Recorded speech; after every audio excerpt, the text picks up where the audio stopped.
Hello everyone, and welcome to the channel. We're told that the nuclear problem is basically solved. Nuclear is now green. The future is closed fuel cycles.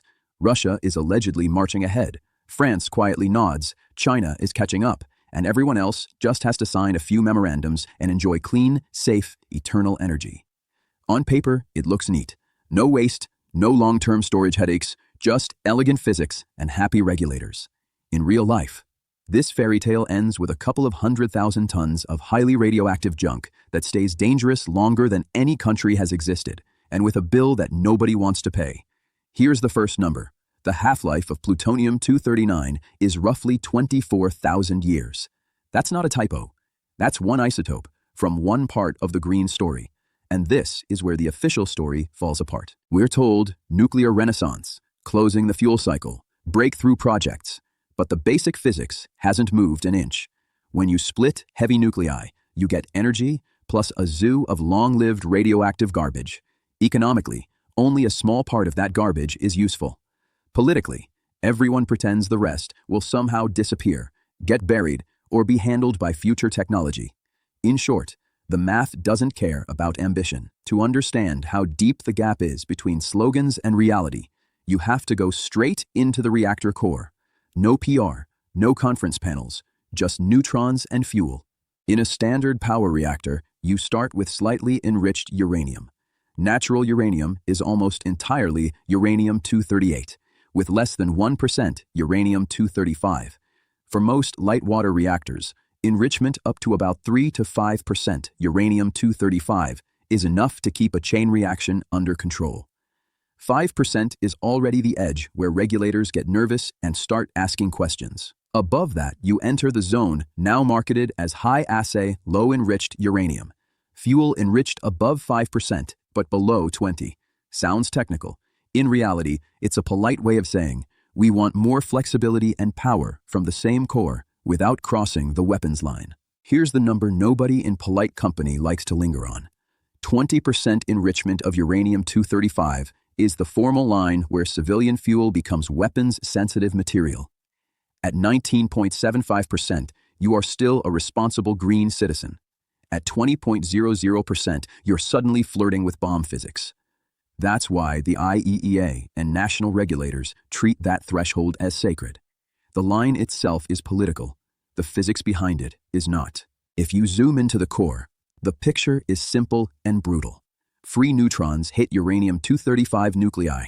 The nuclei split. You get energy, fragments, and on average a bit more than 2 neutrons per fission. Those neutrons run off in all directions, smashing into whatever they find. More fuel, structural steel, coolant, or the occasional human body if something has gone very wrong. Left to itself, the process grows explosively fast. To make a reactor instead of a bomb, you need the multiplication factor just above 1, not 2, not 3, which means you spend your life stealing neutrons back from the reaction you yourself created. Control rods with neutron-absorbing materials, fuel geometry, coolant, moderators, reflectors. The whole engineering orchestra is there for one purpose. Keep the effective multiplication factor just high enough so the reactor doesn't die, but low enough so the reactor doesn't turn into a crater. Here's the part economists fear. There is zero ideological content in this. It's pure neutron accounting. Either the balance works or it doesn't. Now add the second layer. Most of your fuel mass isn't the nice, fissile uranium-235. It's uranium-238, the boring cousin that doesn't participate in the normal fission chain. It just sits there, taking hits from neutrons and occasionally capturing one. When that happens, uranium-238 becomes uranium-239, then through beta decay turns into neptunium-239, and then plutonium-239. This is the moment military people historically became excited. Plutonium-239 is an excellent weapons material, and at the same time, an excellent reactor fuel. Its fission releases more neutrons per event than uranium-235. But for energy, you don't pull it out every few weeks for warheads.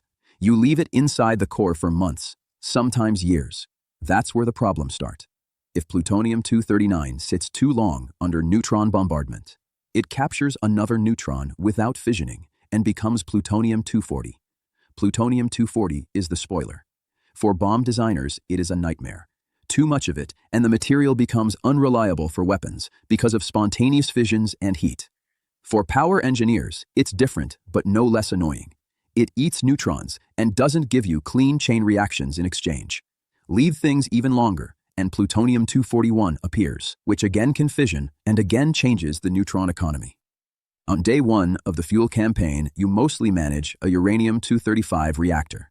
Month by month, it morphs into a plutonium-driven reactor with different neutron spectra, different dynamics, and more parasitic absorbers. By the end of a typical 18-month cycle, the original clean picture turns into a messy nuclear zoo. You have residual uranium-235, several plutonium isotopes, heaps of fission products, and the pile physically cannot maintain the chain reaction anymore. Even with control rods pulled almost all the way out, the core gradually starves of neutrons. So you shut down, pull out the assemblies, load fresh fuel, and tell the public a fairy tale about spent fuel, as if it simply got tired and needs a rest. In reality, those spent assemblies are anything but. They are intensely radioactive, throwing out alpha, beta, gamma radiation, and neutrons. The half-lives of the nastiest elements are measured in tens of thousands to millions of years. Plutonium-239, about 24,000 years. Neptunium-237, millions of years.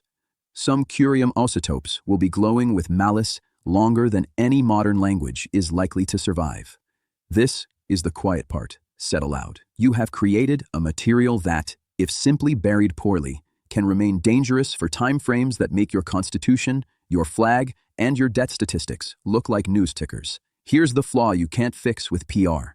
The core physics works perfectly and keeps delivering energy. The political and economic system wrapped around it doesn't want to admit what happens after. At this point, people start talking about the closed fuel cycle. It sounds fantastic. You take this toxic mix, chemically separate the useful stuff, turn it into new fuel, burn it again, repeat. In the ideal fairy tale, you achieve radiation equivalence. You return to nature, no more radioactivity than you originally dug out when mining uranium. No long-lived waste, no guilt, just flows. The problem is that so far, this is mostly a brochure, not a working global system. Two countries really operate industrial-scale reprocessing for power reactor fuel, Russia and France. The UK shut down its large facilities.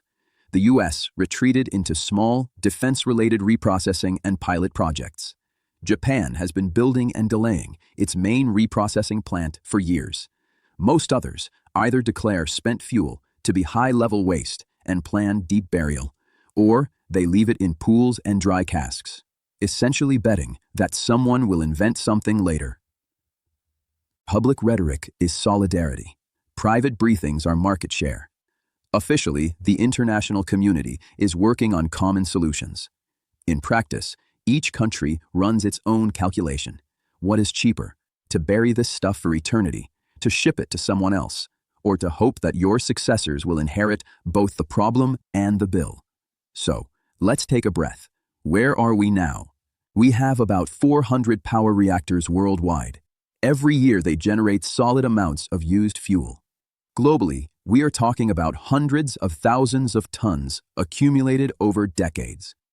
A small fraction of this mass actually contains fissile isotopes that can be turned into new fuel. For example, as MOX fuel, mixed oxide fuel that blends plutonium with depleted or natural uranium. Another fraction contains minor actinides and fission products that will remain hot and radioactive longer than our current set of political systems. And here's the number nobody likes to mention. In commercial practice, only a few % of the original heavy metal mass gets a second life as recycled fuel. The rest is either vitrified and stored, or just stored in interim facilities under various cheerful names. This is where theory hits a brick wall. On the whiteboard, closed cycle looks clean. In the plant, you're trying to separate a chemical soup that wants to kill you, under shielded conditions, with equipment that itself becomes radioactive waste over time. Every reprocessing step costs money and generates secondary waste streams. That's before you even start manufacturing new fuel assemblies for specialized fast reactors. Russia's breakthrough project, with fast reactors like BN-800 and lead-cooled units, tries to build exactly this closed loop. Burn plutonium and minor actinides in fast reactors, recycle, repeat, and gradually reduce long-lived waste. France has its own line with thermal reactors using MOX and plans for fast reactors in the future. China is now entering the game with pilot reprocessing and fast reactor projects of its own. On paper, that's the vanguard of a new nuclear era. In reality, all of this is still limited in scale compared to the total river of spent fuel building up in pools and dry cask storage worldwide. You see the problem here, right? The slogan says nuclear renaissance. The balance sheet says we're still sitting on a mountain of long-lived waste and only nibbling at its edges. Let's zoom out for a second. Why is this happening? Because the cost structure of nuclear power is twisted. Fuel itself is cheap in the cost of nuclear electricity. Depending on the plant, the fuel cycle might be under 10% of the total generation cost. The rest is capital expenditure, construction, financing, operations, maintenance, decommissioning. Doubling the efficiency of uranium use does not halve your electricity bill. It barely moves the needle for the consumer. From here, all options are bad. The only question is who pays first. If you're a finance minister, you don't care about neutron beauty. You care about cash flows. Closing the cycle requires billions in reprocessing facilities, transport infrastructure, special reactors, long-term research. Deep geological repositories also cost billions. But the bill is politically simpler. You build a hole, pour money into the rock, write a few heroic speeches about responsibility for future generations, cut a ribbon, and retire. Reprocessing keeps generating bills for decades. That is one of the reasons why so many countries quietly drift towards store now, promise technology later. Here's the part economists fear. Nuclear back-end costs come precisely at the moment when most developed economies are already drowning in public debt and demographic decline. It's the worst possible timing for long-term, expensive, politically unsexy investments that don't win votes next quarter. At the same time, the official climate narrative desperately needs nuclear. The European Commission, after years of ecological theater, finally managed to notice that reactors do not emit CO2 at the point of generation and squeezed nuclear into the green taxonomy. Dozens of countries have publicly pledged to increase or even double nuclear capacity by mid-century. The U.S. administration has talked about tripling nuclear capacity domestically. Big words, big announcements, signed statements in nice hotels. But if you're watching from a country that already has nuclear plants, your reality is simple. Someone has to decide what to do with the spent fuel stockpiles you already own. You cannot build a renaissance on cooling ponds. This is the flaw you can't fix with PR. You can rebrand nuclear 10 times as clean, advanced, next-gen, but the physics of actinides does not listen to press releases. A kilogram of plutonium does not care whether it's managed by an enlightened European commissioner or a corrupt provincial boss. It cares about neutron flux and material science. There is also the non-proliferation angle. The same technologies that allow you to separate plutonium for MOX fuel are uncomfortably close to what you need for weapons programs. That is why some countries, especially the US, have been skittish about commercial reprocessing for decades. You reduce waste volume, but increase the risk that separated materials are diverted or misused. The compromise has been, allow a few trusted players to reprocess under tight safeguards. Tell the rest of the world to bury their fuel or send it abroad and hope nobody cheats too much. It's a brilliant plan if you ignore human history. Now bring the ordinary citizen into this picture. What does all this mean for a normal household or a small business? First, the fantasy that nuclear is cheap and simple is dead. It was never true, but now the illusion is harder to maintain. The visible price on your bill hides deferred costs, decommissioning, waste storage, reprocessing research, security. Sooner or later, these show up as higher taxes, special levies, or quietly increased tariffs. That's the hidden tax of pretending that radioactive waste magically manages itself. Second, the more governments bet on a nuclear renaissance without solving the back end, the bigger the political risk becomes. Imagine a state that piled up large debts, underinvested in infrastructure, promised cheap power, and then, 20 years later, has to tell voters, we need tens of billions to fix the nuclear waste backlog we politely ignored. Does this look like strategy or managed decline? Third, the longer we push solutions into the future, the more tempting it becomes for elites to try shortcut miracles. Innovative disposal in subduction zones, exotic transmutation schemes that exist mostly in slides, fantasy reactors that will supposedly eat all your waste and excrete rainbows. Some of these technologies are real research paths. Many are just new wrappers for the same underlying issue. Nobody wants to say the words, "We need to pay for this now." There is one number nobody in Brussels likes to say out loud. It's not about terawatt hours or installed capacity. It's the total liability for decommissioning and waste management, expressed as a share of GDP or per capita. That figure, where it's been calculated seriously, is already enormous. Where it hasn't been calculated, it's even worse, because it means the political class is literally flying blind. Here's the number, structurally, and here is why it matters. If your total long-term nuclear liability is a non-trivial share of your GDP, you have two options. Either you ring-fence those funds in real sovereign vehicles and make sure they are untouchable, or you quietly raid those funds whenever the budget gets tight and hope that by the time the bill arrives, you'll be retired, dead, or both. Care to guess which path many democracies choose? This is the part economists fear. If nuclear back-end costs are financed with the same discipline as pensions, infrastructure, or healthcare, the story ends in familiar fashion: deficits, accounting tricks, and sudden discoveries that the fund is empty. At that point, you either hike taxes on a shrinking working-age population, slash other spending, or you improvise some kind of panic deal, export your waste problem abroad, push it onto future generations, or accept lower safety standards. What about the bright side? Fast reactors, closed fuel cycles, real transmutation of long-lived isotopes. In principle, it is possible to design systems where most plutonium and minor actinides are burned in fast neutron spectra, reducing the time horizon of waste radiotoxicity by orders of magnitude. In principle, you can breed more fissile material from depleted uranium and use the Earth's uranium resources far more efficiently. In principle, with enough fast reactors and reprocessing plants, uranium scarcity and long-lived waste become manageable engineering problems, not existential headaches. In practice, we are not there. We have prototypes, demonstration units, and limited industrial operation. We do not have a global fleet of hundreds of fast reactors running on recycled fuel and eating through legacy waste stockpiles. We have a few, surrounded by a sea of conventional thermal reactors still producing fresh garbage every day. If you're watching from Germany, your reality is very different from someone in Russia or France. Germany chose to shut down its reactors and bet on gas and renewables, then discovered what happens when gas supply becomes a geopolitical weapon.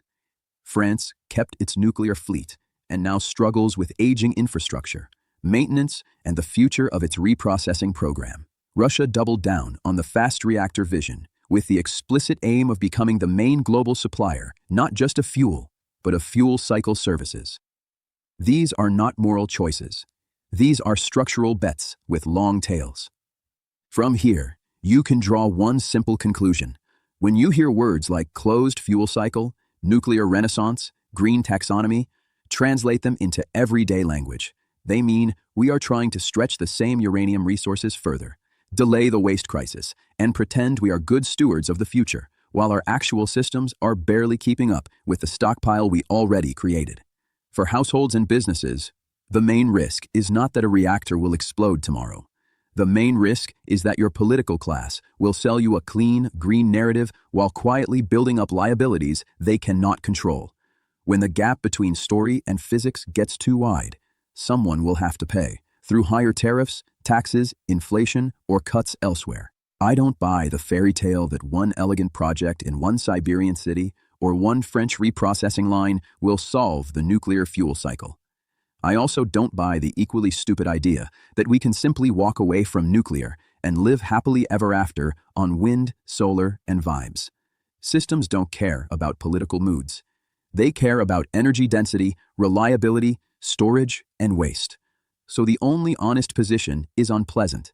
Keep nuclear, but drop the romance. Admit that closing the fuel cycle is a long, dirty, expensive engineering war with entropy, not a marketing slogan.